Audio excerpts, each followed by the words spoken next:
1978 दिल्ली में दो बच्चे घर से निकलते हैं ऑल इंडिया रेडियो के लिए। वो कभी वापस नहीं आते। देश का सबसे दर्दनाक kidnapping murder case.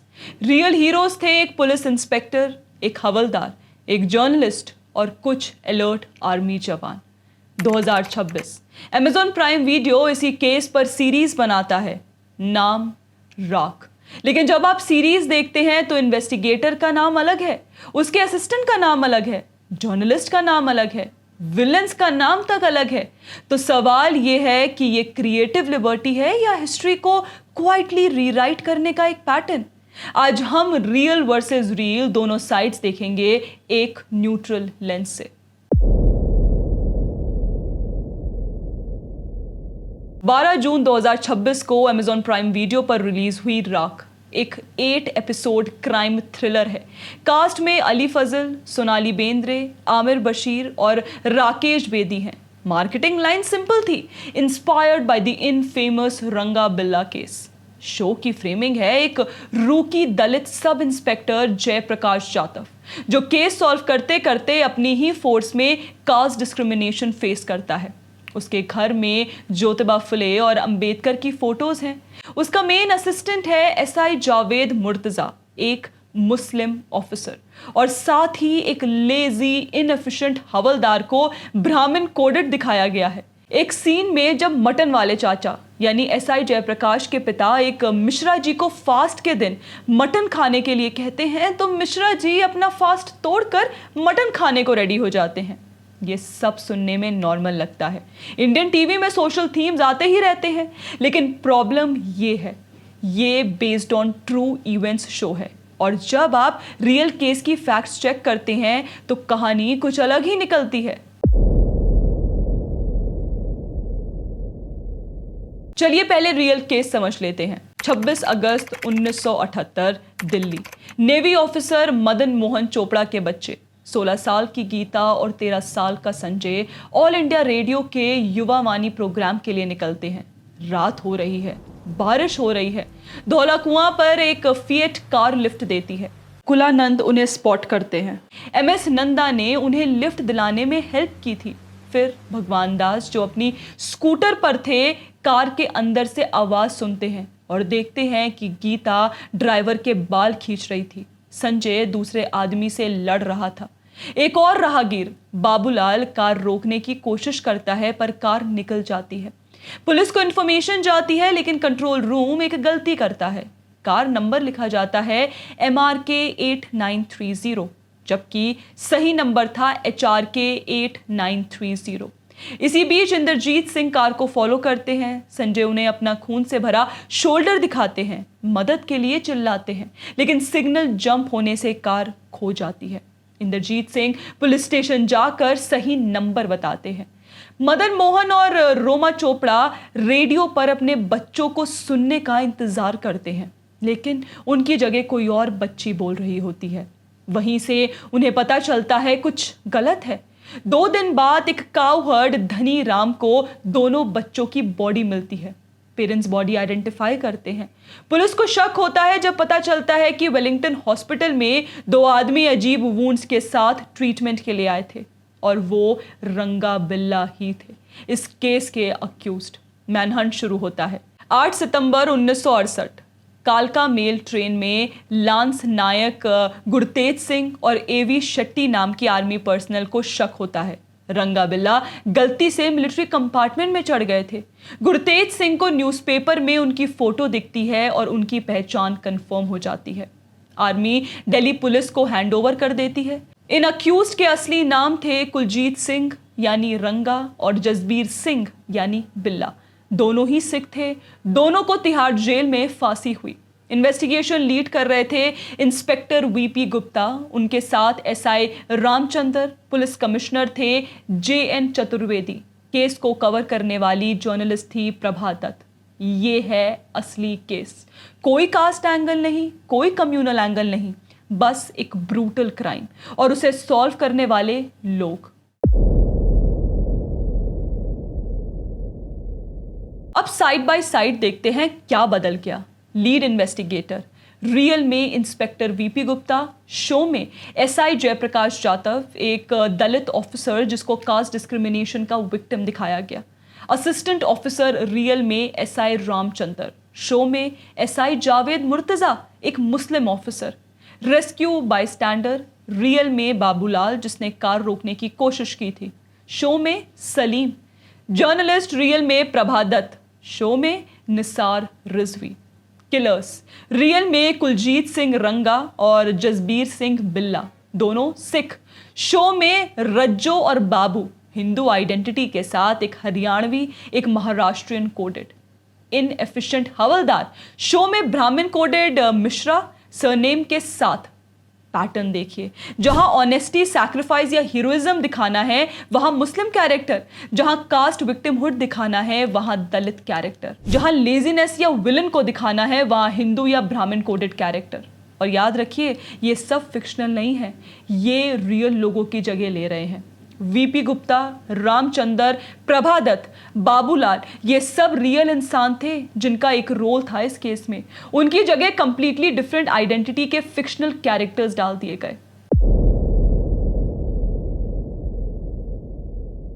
Amazon prime पर यह सीरीज जैसे ही रिलीज हुई उसके बाद सोशल मीडिया पर बैकलैश शुरू हुआ। एक यूजर राहुल त्यागी ने लिखा कि रियल इन्वेस्टिगेटर वीपी गुप्ता थे, असिस्टेंट रामचंद्र और कमिश्नर जेएन चतुर्वेदी, लेकिन शो में एक caste operation angle force fit किया गया है जहां जरूरत नहीं थी। दूसरे यूजर स्किन डॉक्टर ने लिखा, क्रिएटिव लिबर्टी स्टोरी को इन्हांस करने के लिए होती है, हिस्टोरिकल फैक्ट्स को डिस्टॉर्ट करने के लिए नहीं।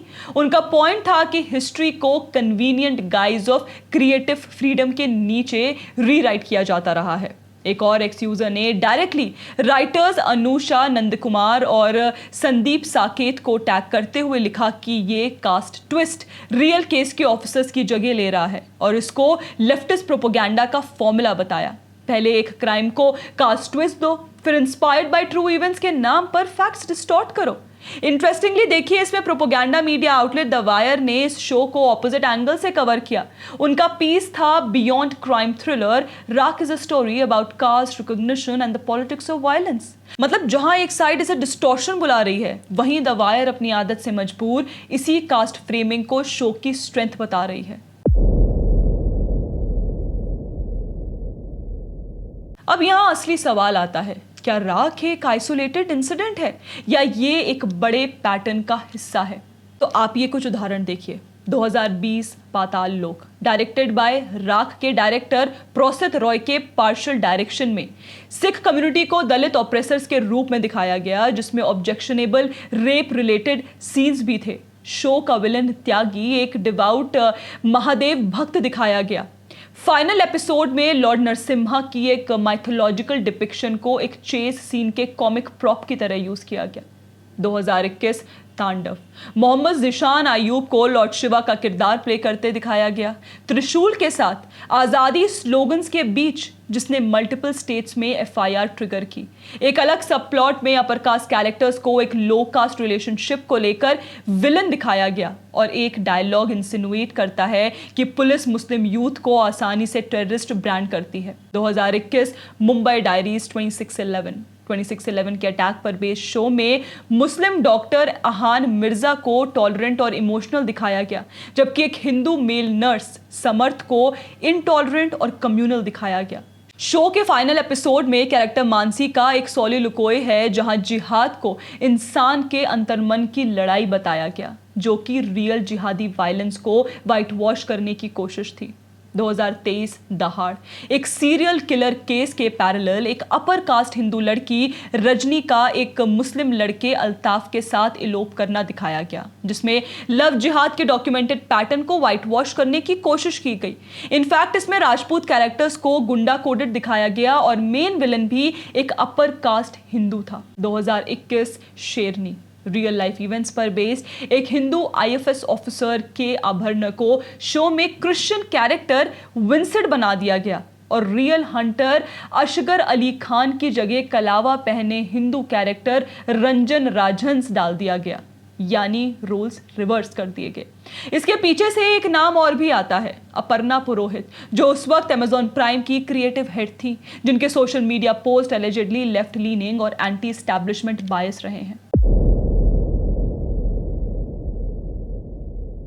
अब देखिए, ये ट्रेंड सिर्फ ओटीटी तक लिमिटेड नहीं है। 2019 आर्टिकल 15, 2014 के बदायूं केस से इंस्पायर्ड, जहां रियल केस में ओबीसी कम्युनिटी की 2 नाबालिग लड़कियां रेप मर्डर की विक्टिम बनी थी और सीबीआई इन्वेस्टिगेशन ने कॉम्प्लेक्स डिस्प्यूटेड फाइंडिंग्स दिए थे। फिल्म ने इस कॉम्प्लिकेटेड केस को एक सीधा अपर कास्ट वर्सेस दलित ऑपरेशन नैरेटिव बनाया, जहां एक ब्राह्मण आईपीएस ऑफिसर सेवियर बनकर सामने आता है। 2007 चक दे इंडिया, कोच कबीर खान जो शाहरुख खान प्ले करते हैं एक मुस्लिम कैरेक्टर है, जबकि रियल लाइफ इंस्पिरेशन थे कोच मीर रंजन नेगी, जो 1982 एशियन गेम्स टीम से एसोसिएटेड थे।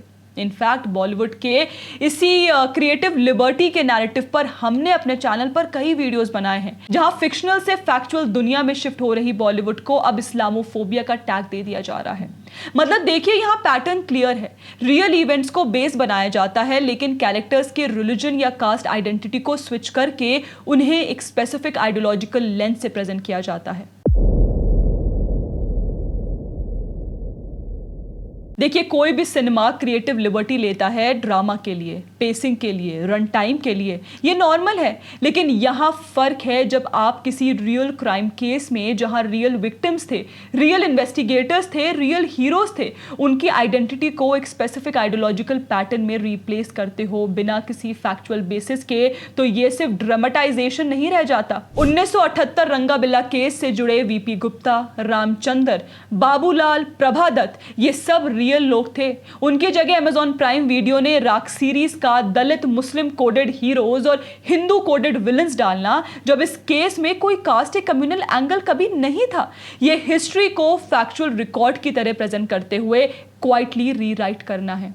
यह भी सच है कि based on true events label के साथ कितनी लिबर्टी ली जानी चाहिए, यह खुद एक लॉन्ग स्टैंडिंग अनरिजॉल्व्ड डिबेट है, जो सिर्फ इंडियन सिनेमा तक लिमिटेड नहीं, दुनिया भर की ट्रू क्राइम अडेप्टेशंस में होता है।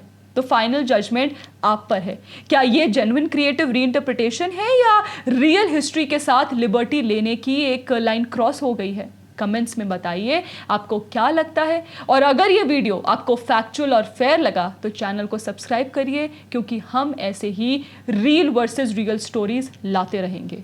धन्यवाद।